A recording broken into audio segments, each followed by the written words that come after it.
أخبار الأهلي يؤكد أن إصابة محمد مجدي قفشة بنزلة البرد لن تؤثر على مشاركته في مباراة ريال مدريد في نصف نهائي كأس العالم للأندية. ريال مدريد أخسر بهدف نظيف أمام ريال مايوركا في الدوري الإسباني قبل مواجهة الأهلي في نصف نهائي كأس العالم. صحف إسبانية تحذر ريال مدريد من مواجهة الأهلي لتجنب المفاجآت. حارس ريال مدريد يتعرض للإصابة في العضلة الأمامية، مشاركته في المباراة ضعيفة.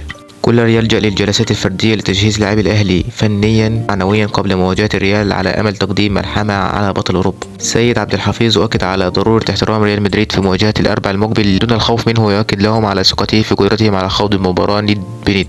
بعدما نجح في إيقاف جنابري وديفيز قبل عامين، تعليمات خاصة لمحمد هاني ولاعبي الوسط لإيقاف فينيسيوس جونيور. محلل الأداء الأهلي يؤكد لكولر أن تضييق المساحات على لاعبي ريال مدريد وإغلاق الجبهة اليمنى تماما أمام فينيسيوس واستغلال الفرص القليلة التي سيحصل عليها الفريق قد يقود الفريق لتحقيق الفوز التاريخي على الملك ريال مدريد. حالة من التركيز الشديد تسيطر على لاعبي الفريق قبل مواجهة الريال. كولر يخصص تدريبات للاعبي الأهلي على التسديد من خارج المنطقة لاستخدامها أمام الريال.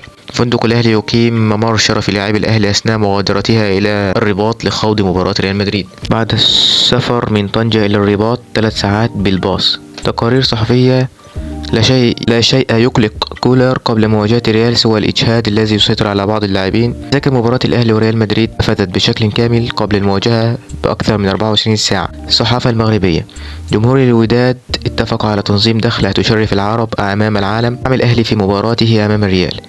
قناة الأهلي تبرم بروتوكول تعاقد مع ريال مدريد حتى تحصل على بعض الكواليس والتدريبات الخاصة بريال في المونديال. الأهلي تطالب وزير الرياضة بعدم السفر إلى المغرب لحضور مباراة الأهلي أمام ريال مدريد. اهتمام بعمله في مصر وإيقاف رئيس الزمالك. الأهلي يؤكد أن غياب حسين الشحات عن مواجهة سياتل كان لأسباب فنية وأن اللاعب لم يتعرض لأي إصابة. ألابا مدافع ريال مدريد تطلع بشغف كبير لمواجهة الأهلي الأربع المقبل لمقابلة كولر الذي حقق نتائج قوية مع منتخب بلاده ويرتبط معه علاقة رائعة. حالة من الغضب الشديد في الأهلي بسبب خروج أنباء داخل اتحاد الكرة بمعاقبة كهربا بالإيقاف بسبب هتافه مع الجماهير في القمة لما حدث مع رئيس الزمالك حتى يكون هناك موازنات. خالد مرتجي أمين الصندوق بالأهلي يطالب المؤسسات الكبرى في مصر بالتدخل لحماية والده عبد المحسن متولي الذي يعد أبرز الرموز العسكرية من بداءات مرتضى منصور. الأهلي يخاطب الجهات الأمنية لحضور 20,000 مشجع لمباراته أمام صن داونز على ملعب السلام. الحضري ومحمود فايز ينضمون إلى الجهاز الفني لسوريا مدرب المنتخب الفني السابق. تقارير صحفية: